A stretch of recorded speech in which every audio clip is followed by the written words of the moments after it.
कहानी लालची भाई। एक गांव में बबलू और गुड्डू नाम के दो भाई रहते थे। बबलू गुड्डू से उम्र में बड़ा था और वह हमेशा गुड्डू से छोटी छोटी बातों पर झगड़ा करता रहता था। इस बात से उनके पिता हरिया बहुत चिंतित रहते थे। एक दिन बबलू गुड्डू से बिना किसी बात के झगड़ रहा था, तभी वहाँ हरिया आ गया। हरिया, मेरी समझ में नहीं आता बबलू, आखिर तुम्हें गुड्डू से क्या समस्या है? तुम हर छोटी छोटी बात पर गुड्डू से झगड़ा करते रहते हो। बबलू: हाँ हाँ, आप तो गुड्डू का ही पक्ष लेंगे पिताजी, क्योंकि ये आपका लाडला बेटा है। हरिया: ऐसी बात नहीं है बेटा, जितना प्रेम मैं गुड्डू से करता हूँ उतना ही प्रेम मैं तुमसे भी करता हूँ। मेरी समझ में यह नहीं आता कि आखिर तुम्हारे दिमाग में इतनी नफरत भर कौन रहा है। हरिया: झूठ मत बोलिए पिताजी, सच तो यह है कि आप गुड्डू को हमेशा से मुझसे ज़्यादा प्रेम करते हैं। आप हमेशा गुड्डू का ही पक्ष लेते हैं। आप गुड्डू की बड़ी से बड़ी गलतियों को ऐसे नज़रअंदाज कर देते हैं जैसे कि उसने कोई गलती की ही नहीं, बल्कि कोई महान कार्य किया हो। गुड्डू अपने बड़े भाई और पिता की बहस को काफ़ी देर से सुन रहा था। वह बबलू की ओर देखकर बोला: ऐसी बात नहीं है भैया, जब मैं कोई गलती करता हूँ तो पिताजी मुझे डांटते भी हैं, लेकिन बस मेरी समझ में नहीं आता कि आखिर आपको मुझसे इतनी चिढ़ क्यों है। आखिर मैं आपका छोटा भाई हूँ। बबलू: मेरा कोई छोटा भाई नहीं है, मैं अपनी माँ की इकलौती संतान हूँ, समझा। मेरी माँ के मरने के बाद पिताजी ने तुम्हारी माँ से विवाह कर लिया था। तुम पिताजी की संतान जरूर हो, लेकिन मेरे भाई नहीं हो। हरिया: बस बहुत हो गया बबलू, अब मुझे यह बताओ कि आखिर तुम गुड्डू से झगड़ा क्यों कर रहे थे? बबलू: तुम्हारे गांव की जमीन पर गुड्डू मुझसे पूछे बगैर एक ढाबा खोलने की तैयारी कर रहा था। हरिया: उसे ढाबा खोलने के लिए मैंने ही बोला था।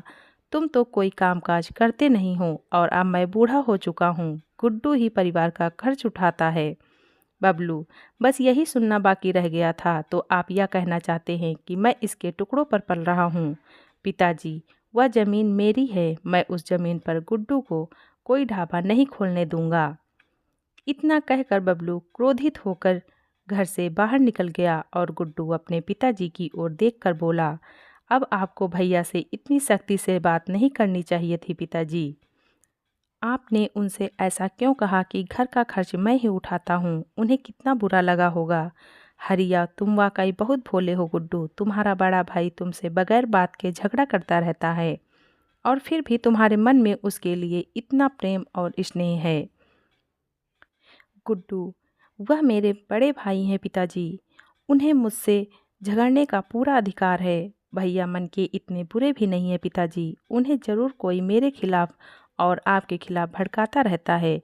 मुझे याद है बचपन में जब मैं दूसरी कक्षा में था और भैया 5वीं कक्षा में थे, भैया मुझे कितने प्रेम से मेरी उंगली पकड़कर विद्यालय ले जाया करते थे। हरिया: मुझे तुम पर गर्व है बेटा कि मुझे तुम्हारे जैसी संतान मिली। इतना कहकर हरिया ने गुड्डू को गले से लगा लिया। उधर बबलू क्रोधित होकर सीधा गांव के व्यक्ति रोशन के पास पहुंच गया। रोशन एक कपटी व्यक्ति था जो अंदर ही अंदर हरिया से बहुत जलता था। वह काफ़ी वर्षों से बबलू के कान भर रहा था। बबलू को अपनी तरफ आते देख रोशन मुस्कुराता हुआ बोला: रोशन, क्या बात है बबलू, लगता है अपने छोटे भाई गुड्डू से फिर से झगड़ा करके आए हो। बबलू: अब तो हद हो गई है रोशन चाचा, आज तो मेरे पिताजी ने यह तक बोल दिया कि परिवार का खर्चा भी गुड्डू ही उठाता है, मानो मैं कुछ करता ही नहीं। रोशन: अरे तुम्हारे पिताजी ने तुम्हें साफ साफ समझा दिया कि तुम गुड्डू के टुकड़ों पर पल रहे हो, तुम उन दोनों के लिए बोझ हो। बबलू: मैं अब इस गांव में नहीं रहूंगा रोशन चाचा, मैं अपने परिवार को छोड़कर हमेशा हमेशा के लिए चला जाऊंगा। रोशन: अरे ऐसी गलती मत करना बबलू, अगर तुमने ऐसा किया तो गुड्डू अपने मकसद में कामयाब हो जाएगा। समझो, वह तुम्हारे पिताजी की सारी संपत्ति पर कब्जा कर लेगा। मत भूलो, हरिया की संपत्ति के असली वारिस हो तुम, न कि वह गुड्डू। तुम्हारे पिताजी ने सबसे पहले तुम्हारी माँ से भी विवाह किया था। बबलू: आखिर पिताजी ने दूसरा विवाह क्यों किया? रोशन: तुम्हारे पिताजी एक बहुत ही कठोर स्वभाव के व्यक्ति थे, एक नंबर के चरित्रहीन थे। तुम्हारी माँ जब जीवित थी तो वह हरिया के स्वभाव से बहुत चिंतित रहती थी और इसी चिंता में वह स्वर्ग सिधार गई। तुम्हारे पिताजी शायद इसी दिन का इंतजार कर रहे थे। कुछ ही दिन बाद उन्होंने गुड्डू की माँ से विवाह कर लिया, जिनका देहांत अभी 2-3 साल पहले हुआ है। बबलू, तो फिर आप ही बताइए रोशन चाचा, मैं क्या करूं? रोशन, हरिया के जो वकील हैं वह मेरे बहुत अच्छे मित्र हैं। अभी कुछ दिन पहले ही हरिया अपने वकील के पास वसीयत बनवाने के लिए गए थे। यह बात मुझे वकील ने बताई। उन्होंने अपनी सारी संपत्ति किसके नाम करवाई है जानते हो? बबलू, किसके नाम? रोशन, उन्होंने अपनी सारी संपत्ति गुड्डू के नाम कर दी है। यह बात मुझे उनके वकील ने बताई। अगर तुम्हें मेरी बात पर विश्वास न हो तो तुम स्वयं जाकर वकील से पूछताछ कर सकते हो। बबलू, अगर ऐसी बात है रोशन चाचा, तो फिर मैं गुड्डू को नहीं छोड़ूंगा। रोशन, ऐसी गलती भूल कर भी मत करना। मेरे पास एक और उपाय भी है। बबलू, कैसा उपाय रोशन चाचा? रोशन, मैं तुमसे अभी कुछ देर पहले कह रहा था कि वह वकील मेरा बहुत अच्छा मित्र है। वह मेरे कहने पर वसीयत तुम्हारे नाम पलट देगा, पर इस बात का पता हरिया को कभी नहीं चल पाएगा। जब हरिया इस दुनिया से चला जाएगा तो सारी संपत्ति के वारिस तुम हो जाओगे। उसके बाद तुम गुड्डू को धक्के देकर बाहर निकाल देना। इस राज को और तुम्हारे, मेरे और वकील के अलावा कोई भी नहीं जान पाएगा। अगर तुम कहो तो मैं उस वकील से बात कर लेता हूँ। तुम्हारे पिताजी को पता भी नहीं चलेगा और वह वकील वसीयत में सारी संपत्ति तुम्हारे नाम पलट देगा। तभी वहाँ पर रोशन की बेटी उषा आकर बोली, पिताजी, आपको माँ बुला रही हैं। रोशन उषा की बात सुनकर वहाँ से चला गया। उषा बबलू की ओर प्यार से देखने लगी। दरअसल उषा और बबलू एक दूसरे से प्रेम करते थे। उषा, मैंने तुम्हारे और पिताजी के बीच की सारी बातें सुन ली हैं। तुम्हें काम करना है। कल पिताजी के साथ उस वकील के घर पर चले जाओ और वसीयत अपने नाम करवा लो। जब तक तुम ऐसा नहीं करोगे, पिताजी मेरा विवाह तुमसे कभी नहीं करेंगे। बबलू, मैं कुछ समझा नहीं उषा, तुम क्या कहना चाहती हो? उषा, तुम ही बताओ ना बबलू। कोई पिता उस लड़के से अपनी बेटी का विवाह क्यों करेगा जिसके हाथ में कुछ भी ना हो? और फिलहाल तो तुम्हारे हाथ में कुछ भी नहीं है। जो कुछ भी है तुम्हारे छोटे भाई गुड्डू का है। उषा की बात सुनकर बबलू के चेहरे पर क्रोध आ गया और अगले दिन वह रोशन के साथ अपने पिता के वकील के पास चला गया, जो शायद उन्हीं का इंतजार कर रहा था। वकील, हाँ, रोशन का फ़ोन आ गया था बबलू कि तुम आने वाले हो। देखो भाई, मैं तुम्हारे पिताजी की वसीयत तुम्हारे नाम पर कर दूंगा, लेकिन मुझे तुम्हारी संपत्ति में 20% हिस्सा चाहिए। बबलू, 20%? कहीं आपका दिमाग तो खराब नहीं हो गया? आप जानते भी हैं कि आप क्या कह रहे हैं। यह रकम तो लाखों में पहुंच जाएगी। वकील, अब देखो बबलू, तुम्हारे पिताजी ने सारी वसीयत तुम्हारे छोटे भाई के नाम कर रखी है। अगर तुम मुझे 20% नहीं देना चाहते हो तो कोई बात नहीं, लेकिन 3 दिन बाद तो तुम वैसे भी सड़क पर आने ही वाले हो। बबलू, मैं आपकी बात का मतलब नहीं समझा। वकील, दरअसल तुम्हारे पिताजी को ब्लड कैंसर है और यह बात उन्होंने तुमसे और तुम्हारे छोटे भाई से छुपा रखी है। उनकी मेडिकल रिपोर्ट्स मेरे पास अभी भी रखी हुई हैं। ज़्यादा से ज़्यादा वह 3 दिन के मेहमान हैं। रोशन बड़ी चालाकी से बबलू की ओर देखकर बोला, रोशन, यह सोचने का समय नहीं है। बबलू, इस वकील के मुंह पर 20% मारो और सारी वसीयत अपने नाम कर लो। 3 दिन बाद तो तुम्हारा पिता वैसे ही मर जाएगा। बबलू गहरी सोच में डूबते हुए बोला, ठीक है, मैं आपको 20% देने के लिए तैयार हूँ। वकील, तो यहाँ अपना अंगूठा लगा दो और टेंशन फ्री होकर अपने घर चले जाओ। वसीयत तुम्हारे पिताजी के मरने के बाद ही सुनाई जाएगी। बबलू अंगूठा लगाकर रोशन के साथ लौट आया और 3 या 4 दिन बाद अचानक हरिया की तबीयत बिगड़ गई और उनकी मौत हो गई। गुड्डू फूट फूट कर रोने लगा। सारे गांव वाले वहां एकत्रित हो गए। तभी वहां वकील आ गया। वकील, गुड्डू, मैं तुम्हारे पिताजी का वकील हूँ। मैं यहाँ पर यह बताने के लिए आया हूँ कि तुम्हारे पिताजी ने संपत्ति किसके नाम की है। गुड्डू, ये बात आप कल आकर बता देना। मैं अभी सुनने और समझने की स्थिति में नहीं हूँ। मैं अपने पिताजी से बहुत प्रेम करता था, वो मुझे छोड़कर चले गए। मैं अकेला रह गया। वकील, देखो, ये मेरी मजबूरी है गुड्डू। तुम्हारे पिताजी का आदेश था कि उनके मरने के 2 घंटे बाद वसीयत पढ़कर सुना दी जाए। वसीयत के मुताबिक सारी संपत्ति उन्होंने तुम्हारे बड़े भाई के नाम कर दी है। इतना कहकर वकील वहाँ से चला गया। मगर गुड्डू को वकील की बात से कोई फर्क नहीं पड़ा। वह फूट फूट कर रोता रहा। हरिया का अंतिम संस्कार गुड्डू ने किया। शाम के वक्त गुड्डू रोता हुआ जब घर आया तो बबलू क्रोधित होकर गुड्डू से बोला, बबलू, पिताजी ने सारी जायदाद मेरे नाम कर दी है गुड्डू, अब तुम्हारे लिए इस घर में कोई जगह नहीं है, तुम यहाँ से निकल जाओ। गुड्डू, यह आप कैसी बातें कर रहे हैं? मैं भला कहाँ जाऊँगा? मेरा तो अब आपके अलावा संसार में कोई नहीं है। बबलू, तुम्हारे संसार में सिर्फ पिताजी थे जो अब चले गए हैं। कृपा करके तुम भी यहाँ से चले जाओ। गुड्डू, ऐसा मत कीजिए भैया, ऐसा मत कीजिए। मुझे इस घर में एक छोटी सी जगह दे दीजिए, मैं सारा जीवन उसी जगह में रहकर बिता लूँगा। बबलू, इस घर में तुम्हारे लिए कोई जगह नहीं है। इतना कहकर बबलू ने गुड्डू को धक्के देकर घर से बाहर निकाल दिया। गुड्डू रोता हुआ वहाँ से चला गया। अगले दिन बबलू ने उषा से धूमधाम से विवाह कर लिया। गुड्डू 2 दिन तक भूखा प्यासा दूसरे गांव में भटकता रहा। तभी उसे खेतों में एक घर नजर आया। गुड्डू वहां पर चला गया। एक व्यक्ति गुड्डू की ओर देखकर बोला, व्यक्ति, अरे मैं तो तुम्हें जानता हूँ, तुम हरिया के ही पुत्र हो ना? गुड्डू, हाँ।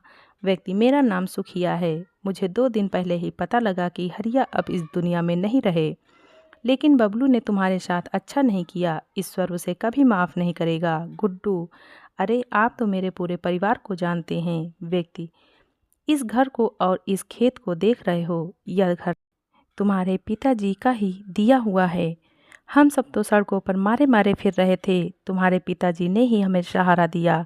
आज से इस घर और इस खेत के वारिस तुम हो। उस दिन के बाद से गुड्डू उसी घर में रहने लगा। वह दिन भर खेतों से मेहनत करके आता और शाम के वक्त घर पर सो जाता। उधर बबलू एक दिन शाम के वक्त जब अपने घर पर लौटता है तो उसने देखा कि रोशन और उसकी पत्नी उसी के बारे में बात कर रहे थे। बबलू चुपके से उनकी सारी बातें सुनने लगा। उषा, पिताजी, आपके कहने पर मैंने उस बबलू से विवाह कर लिया। अब तो सारी संपत्ति मैंने आपके नाम भी कर दी है। अब मुझे उससे छुटकारा दिलाइए। रोशन, चिंता मत कर बेटी, मैं सही मौके की तलाश में हूँ। इस संपत्ति को हड़पने के लिए वर्षों इंतजार किया है। मैं नहीं चाहता कि मेरी छोटी सी गलती मेरी वर्षों की मेहनत पर पानी फेर दे। मैं तो यह उपाय सोच रहा हूँ कि बबलू को जड़ से ही खत्म कर दिया जाए। यह सुनकर बबलू बुरी तरह आश्चर्यचकित हो गया और क्रोधित होकर सीधे रोशन के सामने आकर बोला, बबलू, मुझे तुमसे यह उम्मीद नहीं थी रोशन। तो इसका मतलब पिताजी सही कहते थे, तुम हमेशा मेरे परिवार के खिलाफ मेरे कान भरते रहते थे। बबलू और उषा, तुम तो मेरी पत्नी हो। उषा, काहे की पत्नी? मैंने सिर्फ पिताजी के कहने पर तुमसे विवाह किया है। निकल जाओ यहाँ से, इससे पहले कि तुम्हें धक्के देकर बाहर निकाल दूँ। बबलू, यह घर मेरा है। रोशन, है नहीं, तुम्हारा था।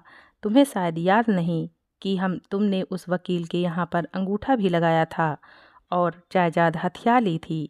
उसी वकील ने वसीयत पर तुम्हारा नाम नहीं बल्कि मेरा नाम लिखा था। रोशन और उसकी पत्नी उषा ने बबलू को धक्के देकर घर से बाहर निकाल दिया। बबलू पछतावे के आंसू लिए हुए वहाँ से चला गया। उसे अपने पिताजी और छोटे भाई की बहुत याद आने लगी। कुछ दिनों तक बबलू ऐसे ही भटकता हुआ उसी जगह पर पहुँच गया जहाँ उसका छोटा भाई रह रहा था। अपने भाई को देखकर गुड्डू दौड़ता हुआ बबलू के पास पहुँच गया। गुड्डू, अरे भैया, आपकी दशा इतनी बुरी कैसे हो गई? बबलू ने रोते हुए सारी घटना अपने भाई गुड्डू को बता दी। गुड्डू, चिंता मत कीजिए भैया, मैं हूँ ना। बबलू, मैंने तुम्हारे साथ कितना बुरा किया गुड्डू, और तुम? बबलू, नहीं भैया, मैं बचपन से जानता था कि कोई आपके मेरे खिलाफ कान भरता है। आप मन के इतने बुरे नहीं हैं। तभी वहाँ एक कार आकर रुकी। कार के अंदर से हरिया का वकील निकलकर बाहर आ गया और बबलू और गुड्डू की ओर देखकर बोला, वकील, मैंने तुम दोनों को कहाँ कहाँ नहीं ढूंढा। अब मुझे माफ़ कर दो, मैंने तुम दोनों के साथ बहुत बुरा किया। ईश्वर मुझे इसकी सज़ा दे दी है। मुझे भी तुम्हारे पिता की तरह ब्लड कैंसर हो गया है और मैं भी कुछ दिनों का ही मेहमान हूँ। मरने से पहले मैं प्रायश्चित करना चाहता हूँ। बबलू, आपने बहुत देर कर दी वकील साहब। रोशन ने सारी संपत्ति अपने नाम कर ली है आपने जो अंगूठा मुझसे लगवाया था उसका फ़ायदा मेरी पत्नी और रोशन दोनों ने उठाया। वकील, नहीं बबलू, दरअसल हरिया जी ने तुम दोनों के नाम अपनी संपत्ति की थी। संपत्ति का वारिस गुड्डू आज भी है। रोशन ने सिर्फ तुम्हारे हिस्से की संपत्ति अपने नाम की है। बबलू, यह क्या कह रहे हैं आप? वकील, मैं बिल्कुल ठीक कह रहा हूँ। बचपन से ही रोशन तुम्हें तुम्हारे पिताजी और छोटे भाई के खिलाफ तुम्हें भड़काता रहा, यहाँ तक कि उसने अपनी बेटी का विवाह भी तुम्हारा विश्वास जीतने के लिए कर दिया। मेरे पास उसके खिलाफ तमाम सबूत हैं। मैं पुलिस के सामने गवाही देने को तैयार हूँ। बबलू और गुड्डू वकील के साथ पुलिस स्टेशन चले गए। पुलिस स्टेशन में वकील ने अपना जुर्म स्वीकार किया। इंस्पेक्टर, अरे जी तो चाहता है वकील कि तुम्हें भी जेल की काल कोठरी में डाल दूं, लेकिन ईश्वर ने तुम्हें इससे कहीं बड़ी सज़ा दी है। इसके बाद पुलिस रोशन के घर के लिए निकल गई। इंस्पेक्टर, अरे पकड़ लो हवलदार इन्हें।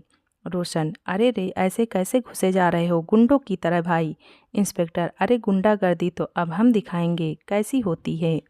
रोशन, अरे साहब बताइए तो सही क्या बात है। अगर हमसे कोई गलती हो गई है तो ले दे के रफा दफा करते हैं ना, इतनी तकलीफ़ न लीजिए आप। इंस्पेक्टर, एक ऑन ड्यूटी ऑफिसर को रिश्वत देने का प्रयास किया। रुक तू, तेरे पे ऐसी धारा लगाऊंगा कि देखता हूँ कैसे बाहर निकलता है। अरे रुक तू उषा, पापा ये सब क्या हो रहा है और मेरे पापा को कहाँ ले जा रहे हो? पुलिस, मैं बताऊँ कहाँ ले जा रहे हैं? तुम्हारे असली ससुराल, वहीं बैठकर बर्बाद करना तुम लोग अपनी ज़िंदगी। इंस्पेक्टर, वकील जी, आपने अपना सारा जुर्म कबूल कर लिया है, अब आपकी बारी, जाओ निकलो यहाँ से। बबलू, सच कहा है किसी ने, जैसा करोगे वैसा भरोगे। ऊषा, तुम अपना मुंह बंद करो, समझे? बबलू, मैंने कुछ नहीं बोला। इंस्पेक्टर, अरे चलो अब सारी बातें यहीं करनी है क्या देवी? कुछ बातें थाने के लिए भी छोड़ दो। अरे ले चलो इन्हें। ऊषा, मेरे लिए फीमेल कांस्टेबल लाओ पहले, फिर यहाँ आना। इंस्पेक्टर, उसका भी उपाय है मेरे पास। गाड़ी में सीसीटीवी लगा हुआ है, लाइव रिपोर्टिंग हो रही है हेडक्वार्टर में। अब तो चल सकती हो ना? वकील के खिलाफ सबूत जमा करके पुलिस ने रोशन और उषा को गिरफ्तार करके जेल में भेज दिया। बबलू और गुड्डू सगे भाइयों की तरह आपस में फिर से मिलजुल कर रहने लगे। धन्यवाद।